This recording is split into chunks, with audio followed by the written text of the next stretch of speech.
తమిళ్లో ఘన విజయం సాధించిన గరుడన్ సినిమా ఆధారంగా రూపొందిన తెలుగు సినిమా భైరవం.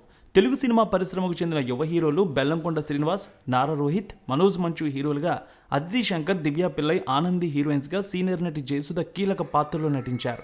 నాంది ఫేమ్ విజయ కనకమేళ దర్శకత్వం వహించిన ఈ సినిమాను ప్రముఖ నిర్మాత కేకే రాధామోహన్ నిర్మించారు. మాస్ యాక్షన్ ఎంటర్టైనర్గా రూపొందిన భైరవం సినిమాకు డాక్టర్ జయంతిలాల్ గడ సమర్పకుడిగా చేశారు.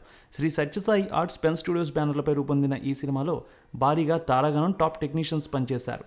ఈ సినిమాకి ఖర్చుకు వెనుకాడకుండా నిర్మించడంతో బడ్జెట్ భారీగా పెరిగింది. ఆర్టిస్టులు, టెక్నీషియన్స్ రెమ్యునరేషన్లు, ప్రొడక్షన్ కాస్ట్, ప్రమోషనల్ ఖర్చులతో కలిపి ఈ మూవీ సుమారు 35 కోట్ల రూపాయలతో నిర్మించారని ట్రేడ్ వర్గాలు చెప్తున్నాయి. తెలుగు రాష్ట్రాల్లో భైరవం సినిమా ప్రమోషన్స్ జోరుగా కొనసాగాయి. విపరీతమైన బజ్ కూడా క్రియేట్ అయింది. ఈ సినిమాకి ఎక్కువగానే ప్రీ రిలీజ్ బిజినెస్ జరిగింది. రిలీజ్ తర్వాత సూపర్ టాక్ సొంతం చేసుకుంది ఈ సినిమా. ముగ్గురికి హీరోలకి మంచి కంబ్యాక్ ఇచ్చిన సినిమా అంటున్నారు అందరూ కూడా. మంచు మనోజ్ ఫ్యాన్స్ కూడా హ్యాపీ ఫీల్ అయ్యారు. గుంటూరు, విశాఖపట్నం, నెల్లూరు, అదేవిధంగా వరంగల్, విజయవాడ, హైదరాబాద్లో మంచి ఆక్యుపెన్సీ నమోదైంది. తొలి రోజు 5 కోట్ల రూపాయలు, రెండో రోజు 9 కోట్ల రూపాయలకి, 3 రోజులకి 10.5 కోట్ల వసూళ్లు వచ్చాయి. 1 వీక్కి 24 కోట్ల రూపాయల వసూళ్ల మార్క్ అందుకుంది. ఇక 11 రోజు 33 కోట్లు, 12 రోజుకి 35 కోట్ల రూపాయల వసూళ్లు వచ్చాయి.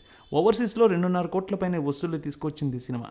సైలెంట్గా మంచి కలెక్షన్స్ తీసుకువచ్చింది.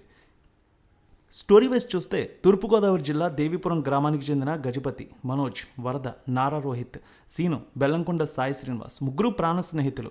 ఆ ఊరి వారాహి అమ్మవారి దేవాలయ ట్రస్టీగా ఉన్న నాగరత్నమ్మ, జయసుధ అకాల మరణంతో అనుకోకుండా ఆలయ ధర్మకర్త బాధ్యతలు శ్రీను చేతికి వస్తాయి.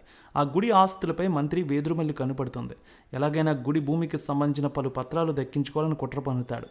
మంత్రి చేసే కుట్రను అడ్డుకొని భూమికి సంబంధించిన పత్రాలను వరద తన దగ్గర పెట్టుకుంటాడు.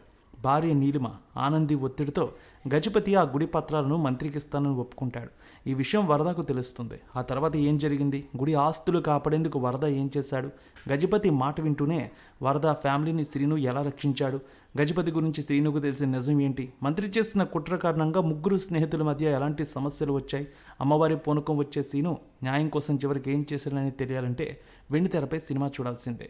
సూపర్ టాక్తో వెళ్తుంది ఈ సినిమా. మంచి ఆక్యుపెన్సీ నమోదవుతోంది.